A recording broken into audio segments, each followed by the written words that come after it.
Now, if you're going to ask me, this is my personal bias. If you can only afford one, where you should go first? This is my personal bias. Comment down in in the comment section if you disagree.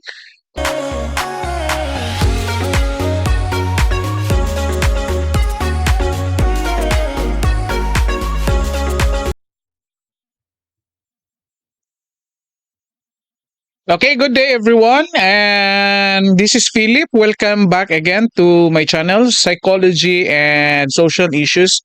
And it's been a long time since our last upload and since our last discussion, okay? And we are here today, April 29, 2025, and we're going to discuss about a psychological assessment, okay? And we have to introduce the topic first before going to the different details, different subtopics related to psychological assessment. This is a very important topic so that we'll be able to clearly understand the main functions of psychology practitioners, the main role. Okay, and then we'll try to at the end, please stay tuned until the end because we'll try to differentiate um, how psychological assessment being applied by psychologists, by psychology practitioners, compared to psychiatrists. Okay? Especially here in the Philippines, a lot of people are still confused with regard to the different role of the psychologist, RPM, I mean, registered psychometricians, and psychiatrist, I think, no.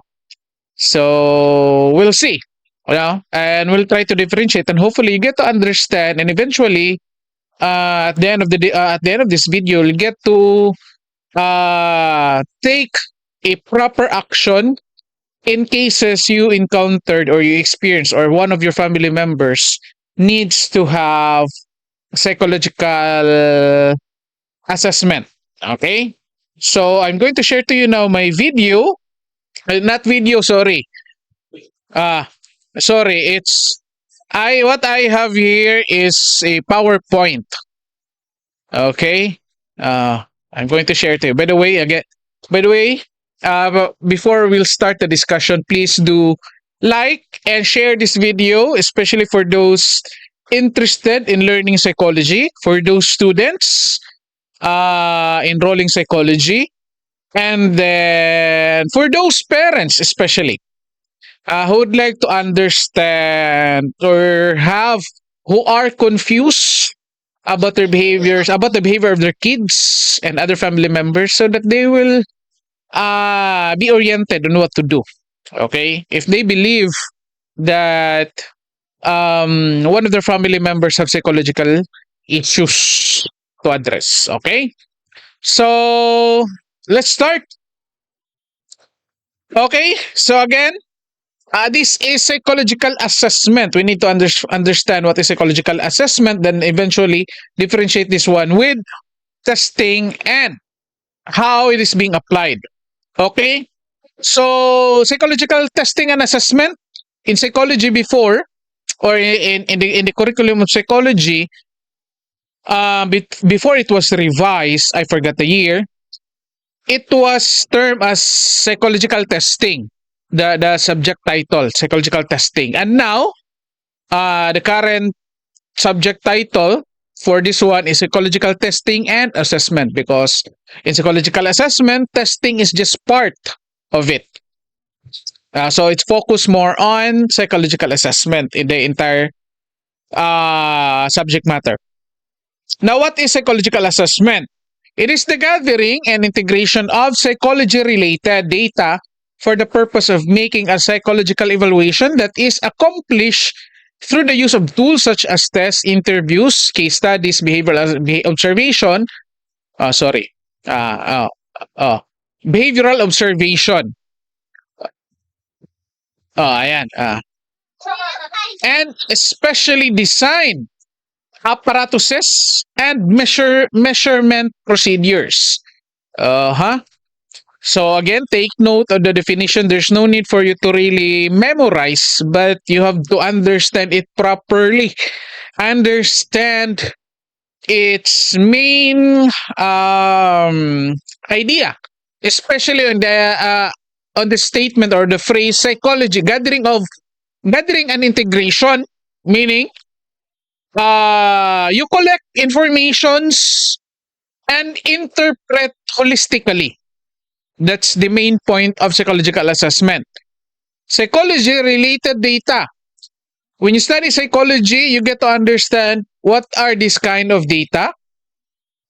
Like numbers, it could be behavioral observation, statistical results, um, interviews, so on and so forth. In data, we have numeric and qualitative, or quantitative and qualitative, that can be classified into two. And for the purpose of making psychological evaluation that is accomplished through, meaning you don't rely solely on one tool.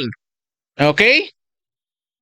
So I have here the list of the common, I should say common, because there might, along the way, there might be introduce, or people might introduce different or additional tools for psychological assessment. So as of today, these are the common tools used by psychology practitioners, like testing or test, interviews, um, case studies, behavioral observation, and specially designed apparatuses and measurement procedures. So this is what I'm saying, that there might be coming. Okay? So for example, in sports, I've witnessed in YouTube that they asked Cristiano Ronaldo to be the model of agility, speed, and strength in kicking, in identifying or in testing players. So I didn't prepare the video, but when you try to search in YouTube, they use apparatus, they attach something to the body of Cristiano Ronaldo and ask Cristiano Ronaldo to perform uh kicking the ball. And if you see it, they're trying to test the speed, the strength in kicking the ball by putting or by hitting different layered of glasses. So that's their measurement. Again, they are trying to develop um, that kind of test. And then they asked Cristiano Ronaldo to run, and then they measured, and they even compared Cristiano Ronaldo's speed compared to the champion of sprint. Okay? So again, this is to identify and to test, to develop a tool that will measure assessment of football players. Okay? So eventually, I do not know what happened to the I don't know if that's already available in the market. Yet I've witnessed that one. That's a very good example to have this one, especially designed apparatuses and measurement procedures. Okay, so what's the difference between a test and assessment? A test is a measurement device. It's a device or technique used to quantify behavior or aid in understanding and prediction of behavior. Okay, so let's be clear.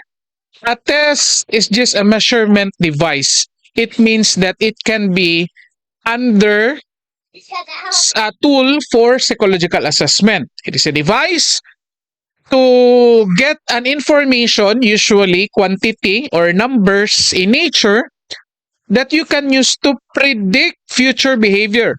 For example, in schools, if you have kids, or if you remember when you try to enroll in high school or in college, or even in elementary, You're asked to answer IQ tests, personality tests, and other, or it could be achievement tests. Okay, this is to quantify your psychology related skills or abilities that you can use in school. For example, IQ. Okay, so the result of your IQ test will help teachers understand your ability to understand different topics in schools. Your personality test. Usually, they will provide numbers, numeric data to give teachers, principals, or school administrators an information what kind of personality do you have, especially in dealing with your classmates. Okay? So again, a test is just a measurement device. That is why a test. That is why when you say psychological testing and apply the psychology test or psychological testing, the process of measuring psychology related variables by means of a device or procedures designed to obtain a sample behavior. So again, psychological testing, again, a test is a device, an instrument, and when you're going to apply it in psychology or you call it psychological testing, it means the psychology practitioner will try to obtain a psychology related information coming from a client or coming from a person with the use of a specific device. Going back to my example, IQ test or IQ, the administrator of the school would like to know your IQ level, so they will use IQ test as a tool. Okay? You don't use other tools. You may use other IQ tools because there are several IQ instruments out there, but it's limited to only IQ. You cannot use personality test to get IQ test. See, that's the difference. Okay? So, it's a set of items that are designed to measure characteristics of human beings that pertain to behavior. I think, it's just it. So again, this is now the difference. Again, psychological assessment, it's not limited to testing alone. If you remember, or if you, this, I will show the definition. No, oh wait, I will show the definition. Here. Okay. So testing is just only one instrument to gather psychology related data. So you can add more. So after, for example, going back to our example, IQ test. So if you want to really understand more a student, you have to add another test. For example, you're interested with the student's personality, then you can, that's the time you give personality test. If you're interested to know students honesty level, so you're going to give another instrument, another test. If you want to understand also the family background of the student, you may give another questionnaire, or you may conduct interview, or you may do home visitation. So these are all psychology related. So what are you going to do? So in testing, you may interpret individually the outcome of those each instrument. In psychological sorry. In psychological testing, uh, in psychological assessment, you have to take note of the definition. Integrate. Take note of that. This is the difficult part. I'm not saying difficult, but this is the most crucial part, I should say, in doing psychological assessment, because you have to integrate all the results. So going back again to our example, IQ test, personality test, honesty test, family background, uh, through interview and observation. You have to make it a whole as one outcome. How does the personality related to IQ? IQ related to the family background, personality related to so on and so forth in all of those variables. So that's the beauty of psychological assessment. That is why in psychological assessment for psychology practitioners or for psychology students, you really have to study, you really have to do reading, you really have to do theory building, theory gathering. You should have bank of different theories because the theories will help you understand. You will help you understand more the results. Okay.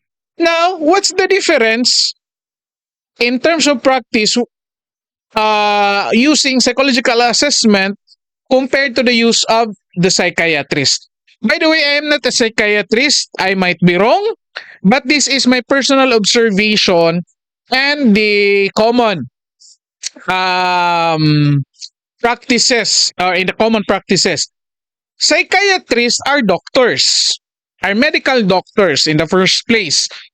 The difference is that psychologists cannot what you call this one issue a medicine. The doctors can, psychiatrists can. Okay.